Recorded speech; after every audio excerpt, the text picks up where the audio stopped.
Hey everyone, Dan Mortimer with eXp Realty, and it is time for the March 2025 monthly real estate market update. This is for Henderson and Las Vegas area. And again, data for the month of March 2025. It's crazy to think how fast this year has flown by. We're already into mid-April. Time is just flying. It's crazy. But let's go ahead and dive into the data. I'm going to try my best to convey this information in the simplest way possible, but a lot of what you're going to see is I'll give you the data point, price, closed sales, new listings, things like that. And then there's going to be two kind of percentages that I give after that. First one is going to be either growth or decline from last year, which would mean we're comparing March 2025 to March 2024. And then there's the growth from last month. So in that situation, we're comparing March 2025 to February of 2025. So when you hear year over year or month over month, that's what I'm referencing. I hope I can explain that. I know there's a lot of numbers and percentages and facts and figures that I kind of spray in these videos. So I wanted to be a little bit upfront, provide a little bit of context, and help you to kind of understand the data that I'm giving as I share all this. It's broken into two kind of main sections here. You've got the single family homes and those stats, and then you've got the condo / townhomes. I know when I do my weekly updates, I talk about total inventory and it's all broken down. Condos, townhomes, single family homes. Here, condos and townhomes are combined in the data that I get, just so that you have a little bit of an understanding. So let's go ahead and dive into the data. First and foremost, median sales price. So in March 2025, we hit a record. Well, we hit a record that has been in place for the last couple of months. The median sale price for a single family home in Southern Nevada, Las Vegas, Henderson, North Las Vegas was $485,000. Now, comparing that to comparing the year over year numbers, it's a 4.3% increase compared to March of 2024. No growth from last month.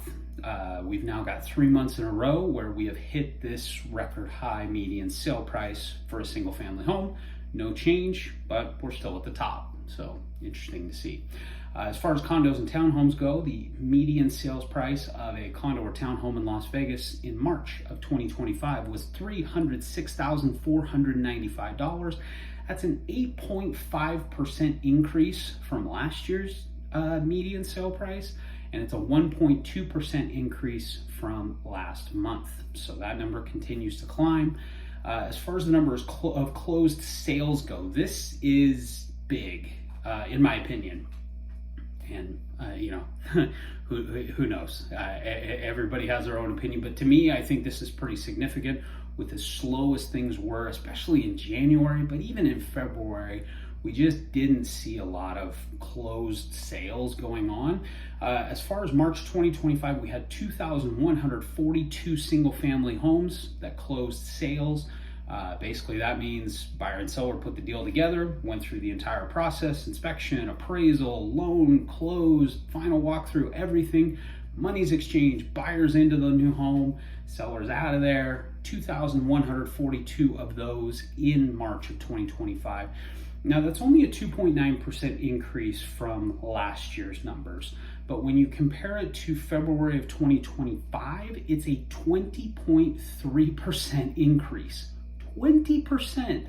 That is significant. And it's not that number in and of itself is massive. It's actually still pretty low compared to what we've seen in the past, 2019, 2020, 2021. But a 20% increase month over month in the number of closed transactions is significant. It really just kind of goes to show how prices have stayed high, inventory has stayed pretty low, but the number of closed transactions, I think I've mentioned it in videos in the past, nationwide, the number of closed home sales in 2024 was the lowest it's been since 1994. In Vegas, it was the lowest we've had since 2008.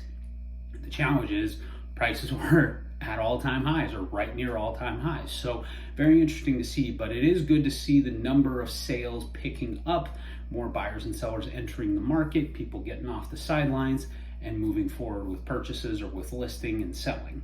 Now, getting to the condos and townhomes, there were 570 condos or townhomes sold in March of 2025.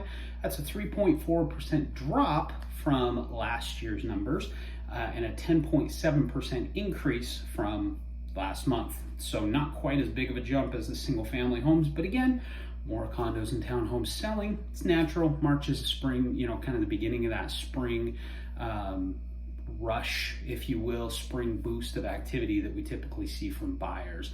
Now, getting into the number of new listings, this is something else that's increasing. And if you follow my weekly updates, you would see that this number's been going up and up and up, which again, it's a good sign. Our inventory's been low. We need inventory.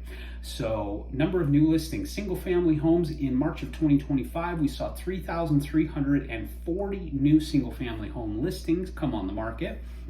That is a 22.6% increase from last year and a 19.3% increase from last month. I think part of, let me get into the condos and townhomes and then I'll elaborate, my apologies.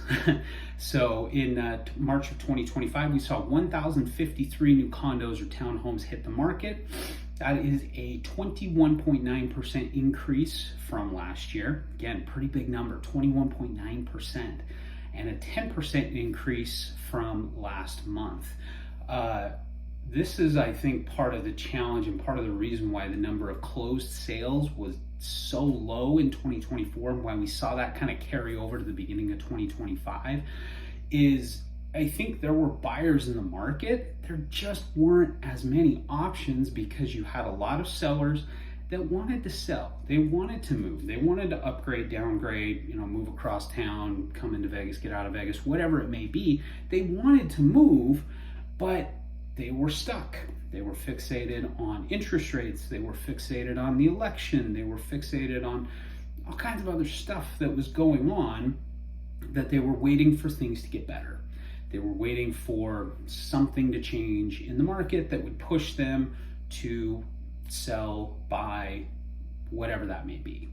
And so I think that's part of the reason why we saw so few closed sales in 2024 and the beginning of 2025, because there just weren't a lot of people putting their homes up for sale. And so buyers didn't have a lot of options to choose from. The market was extremely slow because you had sellers that were holding their homes off the market. And then you had buyers that were kind of kicking the can down the road saying, I'm waiting for rates to get better. I'm waiting for this to get better. I'm waiting for prices to get better. And it just didn't happen. And now that we're kind of through some of the chaos and into 2025, I think a lot of people are saying, okay, enough is enough. It's time to do something. It's time to move forward. What are we going to do? Do we need to list? Do we need to buy? Whatever the situation is. So I think that's why we're seeing that activity pick up. So again, if you've seen my weekly updates or update videos that I've done in the past, the number of new listings growing 19% month over month, it can be a little bit concerning. I think the good thing is we're going into our peak season right now. So I think it's very likely that we'll see the number of under contract homes picking up as well. But for me, it's a good sign because it means that buyers have options and it means that our market continues to remain balanced. Buyers don't have an insane amount of leverage over sellers, and same vice versa. Sellers don't have an insane amount of leverage over buyers. It's more balanced. There's more give and take. Both parties kind of get a little bit of what they want in that situation. So getting into the solds, in March of 2025, we had 695 homes sold with cash. With conventional financing, there were 1,264 sales. FHA, there were 514. And VA, there were 243 sales. So in total, you're talking of roughly 2,700 sales. You're talking almost 700, so a little over 25%, roughly, give or take. My math, it's in my head. So don't quote me exactly on that because I'm just doing some quick mental math here. But it looks like a little over 25% of homes were sold with cash. still a large percentage, and that's just kind of the nature and the beast in Southern Nevada. People coming from other states, California, getting a lot of investors buying homes. That cash number percentage is always going to be a little bit higher here than it is in other markets. So it'll be interesting to see how things play out as we get through April and into May, but that's the data for now. I hope you guys got some value out of this. Again, please be sure to subscribe. If you want to meet with me in person, click the link in the description below, but I will see you at the next one.